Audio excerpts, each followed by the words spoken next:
E até, em muitos casos, por exemplo, a questão da grafia das palavras suscita muitas dúvidas, né? A questão da grafia. Por exemplo, um exemplo bem tácito. A maioria escreve, a gente verifica até nos cartazes, mussarela com 2 S's. Só que não é, está registrado já no VOP, Vocabulário Ortográfico da Língua Portuguesa, mussarela com C cedilhado ou mozzarella com O e Z, que veio do italiano mozzarella.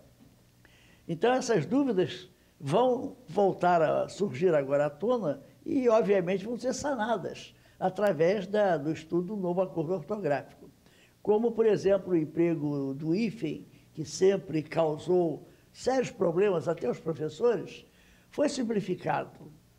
Eram, no sistema antigo, 18 regrinhas. Agora são 8 apenas. Simplificou bastante, né?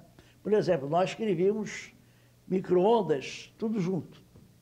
Agora, quando o prefixo termina em vogal e a palavra começa em vogal, vamos ao hífen. Tem micro-ondas, agora terá hífen. Mas se o prefixo terminar em vogal e a palavra começar em outra vogal, não a mesma, não haverá hífen. Por exemplo, macroeconômico. Então, muita coisa foi simplificada e eu acredito que, com o interesse agora dessa renovação da ortografia, haja realmente um estímulo, inclusive no próprio ensino. Professor, voltando um pouquinho à questão da África, há uma curiosidade, assim, o senhor que participou dessas negociações, como é que foi a participação dos países africanos de língua portuguesa nessas negociações? Quem negociava por eles? Eles têm academia, como nós temos a nossa academia, ou eram os governos? Eles vieram com delegações governamentais, não é? Em todos os países da África, nós temos especialistas de língua portuguesa, tanto quanto em Portugal ou no Brasil, pessoas competentes, mas o que ocorre é que, em matéria de ortografia, os países africanos sempre se guiaram pelos hábitos ortográficos portugueses, porque tem, inclusive, uma pronúncia mais próxima dos portugueses. Então, para eles, essa mudança é uma mudança relativamente tranquila, porque esses países vão acompanhar Portugal como vão acompanhar o Brasil. Aí nós nos aproximamos mais.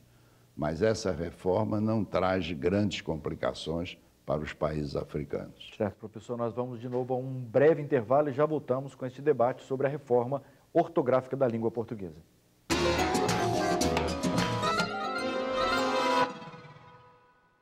Estamos de volta no 3 a 1, o último bloco do programa de hoje sobre a reforma ortográfica da língua portuguesa. Vamos ver uma pergunta do nosso público. Qual é a importância verdadeira dessa reforma? Eu acho que a gente tem que se preocupar muito mais, por exemplo, com que as pessoas escreverem e lerem corretamente o que já tem. Fala-se, escreve-se muito o português muito mal no Brasil. São duas coisas diferentes. Uma coisa é a ortografia, outra coisa é a metodologia, a série de providências didático-pedagógicas para o ensino da língua portuguesa. Realmente, o ensino da língua portuguesa está hoje muito sujeito a críticas, exatamente porque o privilegiamento hoje da escola é com o texto e não com a língua. Então, privilegiar o texto em detrimento da língua, ou pelo menos com menos atenção para a língua, é como construir... Qual a diferença? O texto e a língua? O texto é a escrita, é a produção, é a língua em uso. Esse é o texto, não é? E a língua é a língua que está registrada nas gramáticas e nos dicionários. Então, o que ocorre hoje é que o professor está muito mais preocupado com o texto, com a produção textual, do que com a língua. É um movimento inverso, porque primeiro você tem que ter o substrato linguístico para construir o texto. Então, de um modo geral, a política que se adota, com honrosas exceções hoje, é a mesma que você fazer um edifício preocupado com os apartamentos de cobertura, sem prestar atenção aos alicerces do prédio que você está construindo. Ô, professor Horácio, o senhor acha que a internet pode ser um meio, vai cumprir uma função importante na divulgação para as pessoas aprenderem essa nova língua portuguesa? Não, para a ortografia eu não acredito muito não, porque a internet tem, principalmente os jovens, já aquele registro bem simplificado. Não é? Agora, através de setores de cultura, a apresentação de obras, de livros, de autores, aí sim, através desses setores, acredito que vai ser veiculado muito a questão ortográfica. Mas não aquela linguagem da internet que ela é imediata. Aquilo é um sistema rápido entre os jovens, que também não acredito que vá prejudicar fora o ensino da língua, uma vez que nas escolas, quaisquer outros setores, o aluno vai aprender a linguagem padrão e, obviamente, o sistema ortográfico vigente. Sérgio, a Editora Record tem livros na internet? Não, nós trabalhamos com o livro físico, exatamente, com o objeto livro. E os corretores ortográficos, eles já foram adaptados para facilitar esse trabalho? Isso realmente chega a ser um problema, porque mesmo que se você não tem uma nova versão dos corretores ortográficos, você escrevendo com as novas normas, o corretor ortográfico vai desfazer o seu trabalho. Né? Então é importante que as pessoas busquem, as pessoas que trabalham com a língua e precisam de escrever da maneira correta, que busquem um aperfeiçoamento de seus sistemas de revisão. O professor Bechara, a gente viu algumas preocupações ali dos nossos telespectadores com uma espécie de empobrecimento, um certo temor de que essa homogeneização da língua vá reduzir, né, as diferenciações, as gírias, né, o modo de cada país, né, tratar o seu idioma da sua forma. Você acha que isso tem algum sentido, esse temor? Não, acontece o seguinte, o primeiro gramático da língua portuguesa, Fernão de Oliveira, em 1536, já dizia que a língua é o que o povo, o que o falante faz dela, não é? Quer dizer, nós é que enriquecemos ou empobrecemos a língua, e não a língua fica empobrecida, independente dos seus falantes.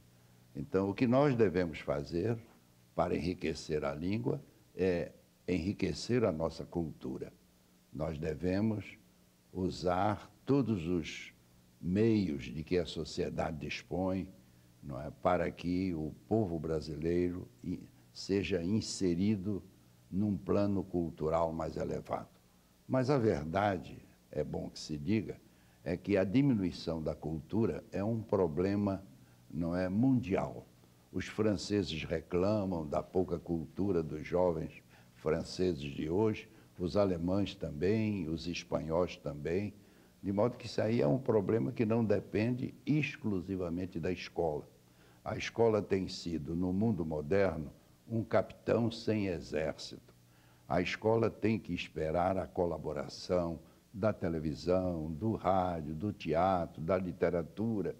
E a verdade é que hoje todos esses instrumentos culturais, não é, nivelam a cultura por baixo. Nós devemos aumentar os nossos programas culturais, devemos dar mais ênfase ao programa cultural.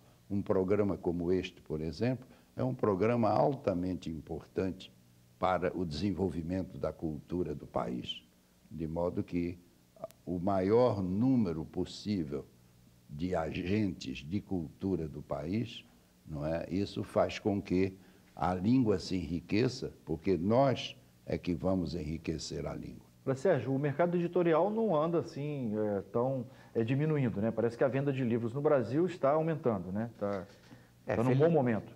Felizmente, na medida em que o analfabetismo funcional, ele, mesmo que paulatinamente, vai caindo, isso reflete diretamente na venda, na compra dos livros, né? Isso, na minha opinião, é uma grata constatação, porque se estamos falando aqui de cultura, empobrecimento cultural, acredito que poucos instrumentos de cultura sejam tão adequados a esse crescimento cultural do que o livro, né?